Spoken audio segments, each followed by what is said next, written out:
లక్ష డప్పులు 1000 గొంతుకుల కార్యక్రమానికి సీఎం రేవంత్ రెడ్డి అనుమతి ఇవ్వాలని ఎంఆర్పీఎస్ వ్యవస్థాపక అధ్యక్షుడు మందకృష్ణ మాదిగ కోరారు. ఫిబ్రవరి 7న కార్యక్రమ అనుమతికి మరోసారి వినతిపత్రం ఇస్తామని చెప్పారు.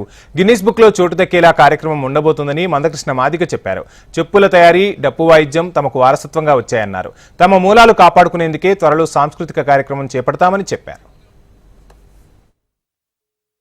ఒక శాంతియుతంగా మా మనోభావాలను మా చేతిలో మా ఇంట్లో ఉండబడే మా డప్పుల శబ్దంతో ఈ ప్రభుత్వానికి ప్రపంచానికి తెలియచెప్పడం కోసం ఒక కార్యక్రమం పెడితే దాన్ని అడ్డుకునేవడానికి జరుగుతున్న ప్రక్రియలో భాగంగానే ఇట్లాంటి సాకులు వెతికి మా పర్మిషన్ నిరాకరించారు. దయచేసి మీరు కారణాలు చూపెట్టినట్టుగా కూడా లేదు. ఇందులో 1-2 కారణాలను మీరు భావించుకుంటే దానికి వెంటనే మళ్ళీ ఎంతమంది వస్తారో చెప్పడానికి కూడా మేము సిద్ధంగా ఉన్నాం. కానీ దీన్ని నిరాకరించడం అనేది మీరు రద్దు చేసుకొని, ఇప్పటికే మాకు నిరాకరిస్తూ ఏదైతే పంపారో దీన్ని మీరు రద్దు చేసుకొని ఖచ్చితంగా మాకు పర్మిషన్ ఇవ్వాలని చెప్పి నేను కోరుతున్నా.